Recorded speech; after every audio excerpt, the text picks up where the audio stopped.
கர்த்தருடைய பரிசுத்த நாமத்துக்கு மகிமை உண்டாகட்டும். கர்த்தருக்கு பிரியமானவர்களே, இந்த புதிய வருஷத்தில் இந்த டெய்லி நியூஸ் ஊழியத்தின் மூலிமா உங்களை சந்திக்கக்கூடிய கிருபை கொடுத்த தேவனுக்கு நான் நன்றி செலுத்துகிறேன். இந்த டெய்லி நியூஸ் ஊழியத்தின் மூலிமா தேவனுடைய வார்த்தை கேட்குற, பார்க்குற, விசுவாசிக்கிற உங்களை யாவரையும் ஆண்டவராக இயேசு கிறிஸ்துவின் நாமத்தில் உங்களை வாழ்த்துகிறேன்.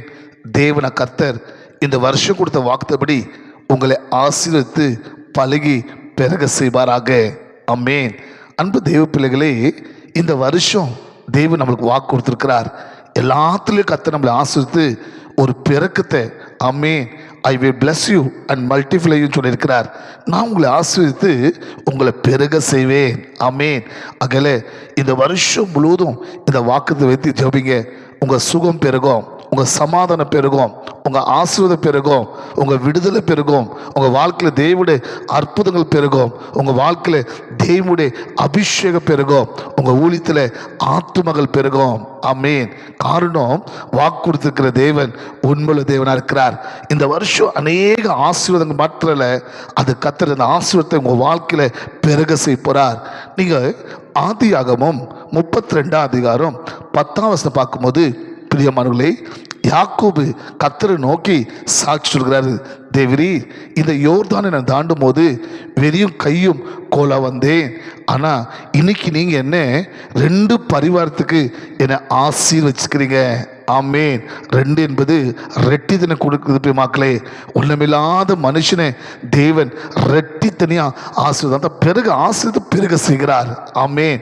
அதே போல் கர்த்தர் பிரியமாங்களே, இந்த வருஷத்தின் ஆரம்பத்தில் இருக்கிறீங்க, ஒருவேளை வேலை இல்லையே, பிஸ்னஸ் இல்லையே, ஊழியத்தில் ஆத்மா இல்லையே, எனக்கு சரியான ஆதாயம் இல்லையே, என் வாழ்க்கையில் ஆசீர்வாதம் இல்லையே என்று கலங்கி கொண்டிருக்கிறீங்களா? தேவனை கர்த்தர் இந்த வருஷம் உங்களை சம்பூர்ணமாக, பரிபூர்ணமாக, திருப்தியா, ரெட்டித்தனியா உங்களை ஆசீர்வதித்து பெருக செய்ய போறார்.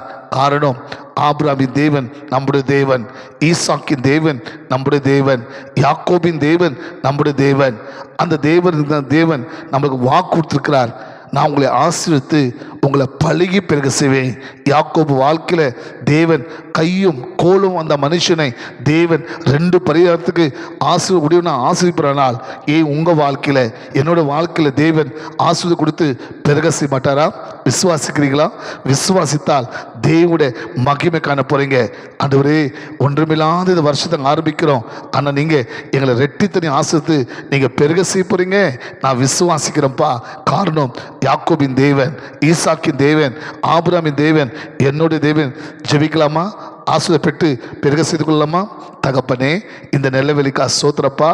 இதோ இந்த டெய்லி ஒழித்து மூலிமா இந்த புதிய வருஷம் ஆரம்பத்தில் உங்களோட வார்த்தையை கேட்டுக்கொண்டு, ஆண்டவரே, யாரெல்லாம் எங்களை ஒன்றுமே இல்லை சுவாமி, ஒன்றுமே இல்லை சுவாமின்னு என்று கலங்கி நிற்கிறாங்களோ, இப்போ இயேசு கிறிஸ்துவின் நாமத்தில், யாக்கோபின் தேவனே, ஈசாக்கின் தேவனே, ஆபிரகாமின் தேவனே, அப்பா, உங்களோட ஜனங்களை ஆசீர்வதித்து ரெட்டித்தனி ஆசீர்வதித்து பெருக செய்யுங்கப்பா.